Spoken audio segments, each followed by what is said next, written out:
Hello friends, I am Vijan Velivaril. All are welcome to my YouTube channel. In this video, we are going to see how track maintenance machines are put into service in different circumstances. I hope this video will give you a clear picture on the procedure of sending track machines into the block section. Now let us go straight into the working of these track machines. You know the track is actually two rails running parallel and it is connected with the sleepers. Nowadays we are using concrete sleepers between these rails, and this track is laid on a bed of ballast, and when the train is running on these rails or when the train is running on this track, it is exerting some pressure downwards, and that pressure will be absorbed by the ballast. So while traveling by the train, we will be feeling very comfortable because the shock will be, or there will not be any jerk. The shock will be absorbed by the ballast evenly. Normally at Keyman will be walking the entire length of this track to see whether there is any problem with the track, like panroll keys loose or rail crack or any other thing. But this ballast underneath this track is to be periodically cleaned and inserted back or packed back under the sleepers. Because of the continuous movement of the trains and also due to dust, dirt, etc., this ballast underneath will become rock-like and the cushion effect of the ballast will be lost. So the ballast is to be removed periodically and it is to be cleaned of the dust or dirt, and then it is to be packed back or tamped back under the sleepers. So this is the maintenance work done by the permanent way department, or we can say the engineering department. Previously this had been done by the trackman manually or physically, but nowadays the work is undertaken by track maintenance machines. Track maintenance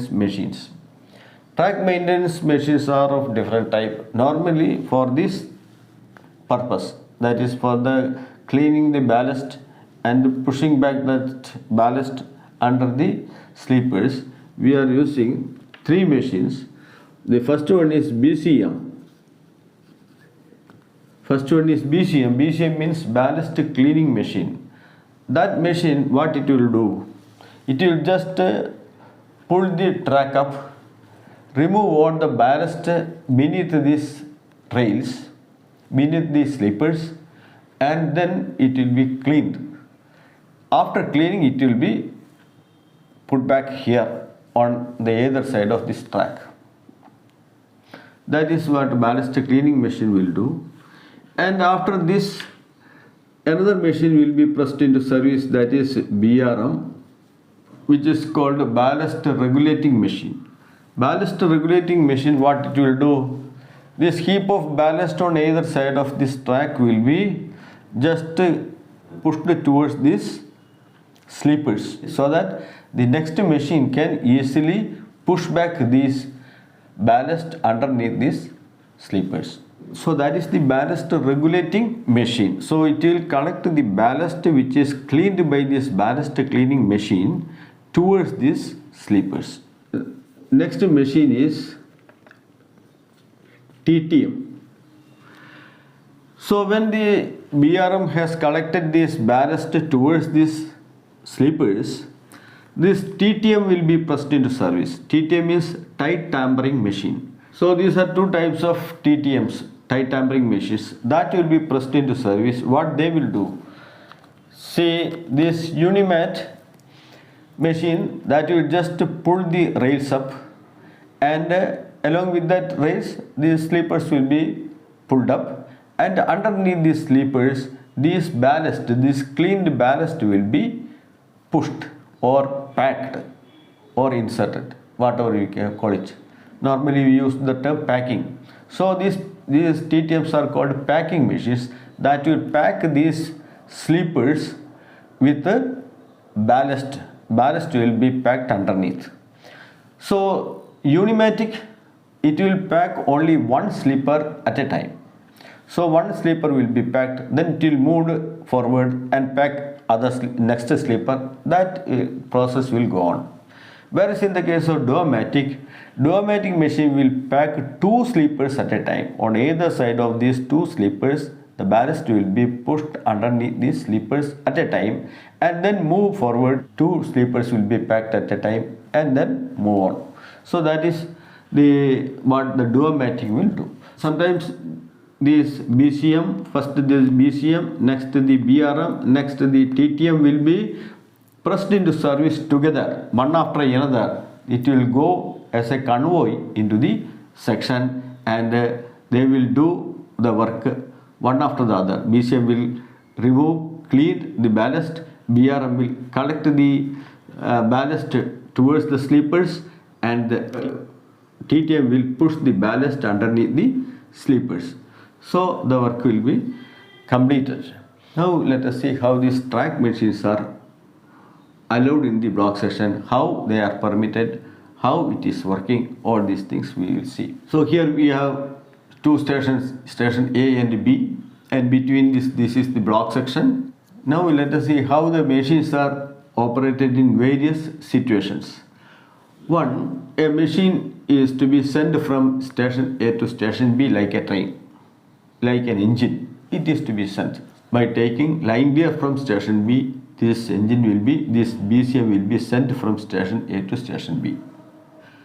Suppose an engine and a machine coupled together and it is to be moved from station A to station B. Coupled engines, two engines coupled together, and it will be sent on a single line gear. In the same way, this machine plus an engine can also be sent, or two machines coupled together, it can also be sent like that, just like a train, just like we are sending two engines together, or how we are sending multiple units on a single line gear, it is sent. In the same way, it can be sent. Here no work is undertaken. Whenever machine is sent to the section for working, senior section engineer or section engineer will be in charge of the machine, and he will be issued invariably with a track machine block permit, that is T-bar 465E. TTM is here and a duomatic, and this duomatic has to work in the section up to the home signal of this station B and to come back. So this is a work on line, and it is to be done under block forward. You know the shunting in the block section in the right line, in double line section is called block forward. So from here the TTM can be sent on block forward and it can be received back, and it is a shunt movement and it is called block forward. However, on this block forward, section engineer wants this TTM to work in the section for 2 hours, then only it will come back. Here the TTM in charge, the section engineer, will give in writing to the station master that he wants this TTM to work in the section for 2 hours, that is 15 hours to 17 hours, and it will clear the section at station A itself. In that case, station master will contact the controller, and after getting his permission, this TTM will be sent into the section for work on line. The machine operator will be issued with the T-bar 806 plus the LSS key. LSS key will be issued for block forward, and at the same time the SSC, section engineer, senior section engineer or section engineer who is in charge of this TTM, he will be issued with the T-bar 465E. Normal block forward procedure will be adopted in this work on line. Suppose TTM is available here in this station A, and it wants to work in this wrong line, that is in this down line is wrong line because there is no signal governing towards this direction. This is actually down line for in this double line. Shunting is to be done from here to this block section. It is done under block back. For this block back, the memo issued will be T-bar 806 plus PN, and that will be issued to the machine operator, and the section engineer in charge of this TTM will be issued with the T-bar 465E. Procedure normally adopted in the case of block back will be adopted here also. Now we can take another situation that this TTM will go from here, work in the line, work on line, and then clear at the station B. So here what is to be done? Here again the TTM in charge section engineer will give in writing that he wanted to work in the section A to B, and he will clear the machine at block station B at so and so hours. On getting that in writing from section engineer, station master will contact the controller, and on getting the permission from controller, this TTM will be started on line clear.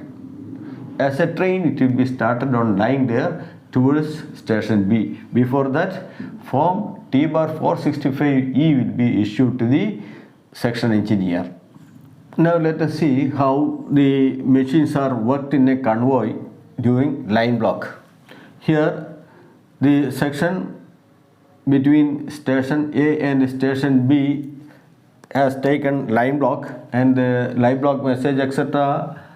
should have been given earlier, that is the previous day itself, and the line block has been permitted from so and so hours to so and so hours. So during that period only these machines will be allowed, no traffic trains will be allowed in the section. Now both the station masters will communicate each other, and they will put the block instrument in train on line position. All this procedure will be over. Now the section engineer wants to take all these three machines into the section for working.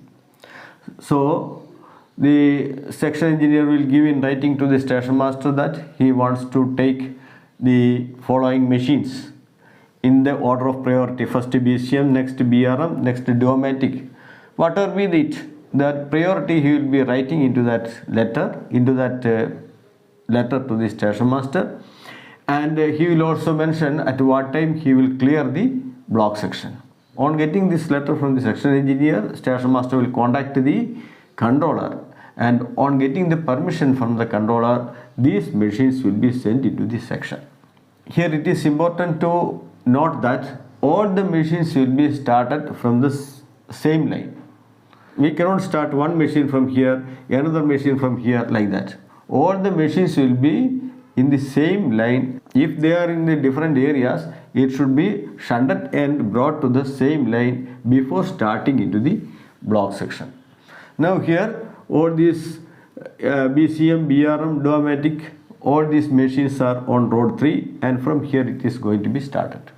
For the working of this track maintenance machines into the section as a convoy, the authority given to the section engineer is T bar 465E. In that T bar 465E, which is addressed to section engineer permanent way, the clearing time will be mentioned. The station master will mention at what time the section will be cleared of these machines, and all the machine numbers which are going into this section should be written in that T bar 465E in the order of priority. First BCM, so here BCM, next BRM, next duomatic. Like that it should be written. And also the signature of the machine operator should be obtained here, one after the other. That is first the BCM, next BRM, next duomatic. Because it is in that priority, it is going into the section, and the signature of operator should be obtained in that priority. After getting this signature, the station master will put his signature, seal, and give this T bar 465E to the section engineer. Section engineer will acknowledge the duplicate copy. These machines are going to be started from here.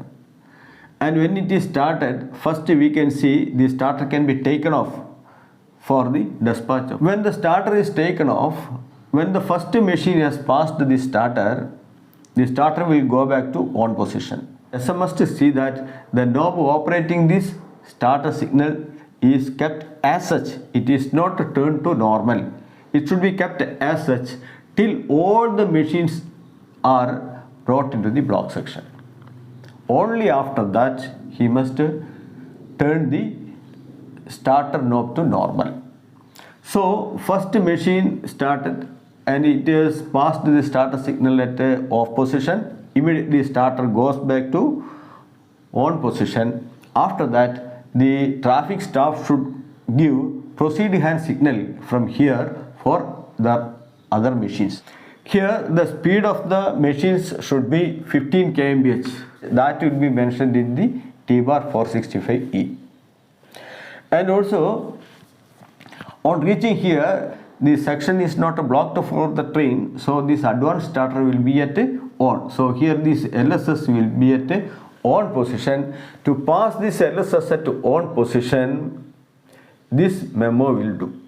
T-bar 465E authorizes the machines to pass the LSS at on position. So that will be there in the T-bar 465E. And also after reaching this section, there will be speed restrictions. There may be some speed restrictions, some cautions may be there. So that speed restrictions, whatever they are available, that will also be listed in this T-bar 465E. So those caution, those speed restrictions should be observed by these machines. So that will be mentioned in the T-bar 465E. And when the machines are dispatched into the section, the machines should keep at least 200 meters distance between one another. That will also be mentioned in the T-bar 465E. Then there is also another thing that to start from non-signaled line. So here this T-bar 465 authorizes the machines to start from non-signaled line. Here it is a signaled line. Suppose it is to be started from a non-signaled line. Suppose it is to be started from here, maybe from here. Then it is not signaled. In that case, the machine operators are authorized to start from here by this memo. So in this memo T-bar 465E, whichever is not applicable, that should be scored off. So here the start from non-signaled line is not applicable, so this can be scored off in this T-bar 465E. Now all the machines are there in the section and it is working, and it has been given a specific time that it is from suppose it is from 15 to 18 hours. Time is given for these machines to work. Then when the time work is over, the machines have to return either to this station or to station B. Now here the machines are coming back to station A. Then how these machines will be received? We will see. See the machines, the first one here it is duomatic. So when the machines are returning to this station, they must first come and stop at the LSS, opposing LSS, or at the home signal of the downline. Here it is downline. Whichever is coming first, they must stop there. Here, from there, the station master will arrange to pilot this machine to the shunt signal. He will prepare a written memo and hand it over to the traffic staff to pilot this machine up to this shunt signal. This written memo, there is no specific mentioning about the wordings. However, it can be that your machine will be piloted up to the shunt signal number so and so by the staff. So it will be piloted up to the shunt signal. From there, on clearing the shunt signal, the machines will be received either on road 1 or it can be received on road 3. Anyhow, whichever road it is received, all the machines will be received on the same road. That is, the first machine, here it is duomatic, it can be received on clearing the shunt signal. So shunt signal knob should not be normalized. It should be kept as such. Route should not be altered till all the other machines are received on road 3. The first machine will come on off position of shunt signal, but for other machines, proceed hand signal should be shown by the traffic staff so that all these 3 machines are received here. When all the machines are received here, the section engineer will give in writing to the station master that the block section is clear of the machines and also the track is fit for traffic. Only on getting that message, station master should normalize the knob of this shunt signal and alter the points if needed. That is how the machines are received on the wrong direction. Suppose there is no shunt signal available. In that case, from this LSS or the home signal, wherever these machines are stopped, all these machines should be piloted on road 3 or road 1, whatever it be, after clamping and padlocking all these points. Suppose the machines are working in this line, in this down line. In that case, how it will be received? In that case, home signal can be cleared for these machines. When home signal is cleared, after the passage of the first machine, home signal will go back to on position. In that case, the home signal knob should be kept as such and the root should be kept as such without altering till all these machines, all other machines pass this home signal, for which proceed hand signal should be shown at the foot of this home signal. Otherwise these machines may not come. So proceed hand signal should be shown for the other two machines, and all these machines will be received on the same road. This is the procedure of working track maintenance machines in a convoy during line block.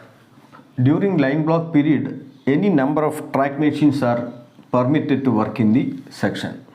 In the convoy system, a loco hauling track machine is permitted. That is, one loco hauling one track machine is permitted in the convoy. But the problem is, in the form T-bar 465E, there is no space for writing down the loco number as well as to get the signature of the loco pilot. So in the column where this machine number is mentioned, it is to be written the loco number, and also the signature of operators. Here the signature of the loco pilot should be obtained for the safety. Suppose a loco is to hold more than one track machine. Suppose two track machines attached to the loco. If it is to be worked in the section during line block, it cannot be permitted under T-bar 465E.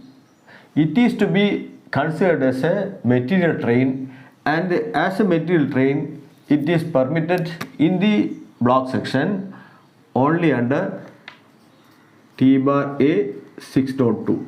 T-bar A 6.2 is the authority to proceed without line wear, and it is only on this memo a loco hauling two track machines can be permitted. Here in this road 3, this track machine is going to be stabled. As far as possible, track machines should not be stabled on running lines. But here there is no other way. We are having only 3 running lines here. Here on this common loop, this track machine is going to be stabled. In that case, when the track machine is stabled, both these points should be set against clamped, padlocked, and the padlock keys will be kept with the machine operator. At any cost, no shunting of coaching stock or good stock should be done on this line. Now I think you have got a fair picture on the procedure of sending track machines into the block section. But I still think that you will be having several doubts regarding the safety aspects of sending the machine under this format, under this procedure. Anyhow, you raise these doubts before your officers, and along with them you find out a better procedure ensuring more safety in the working of the track machines. Okay, we will meet in our next video. Okay.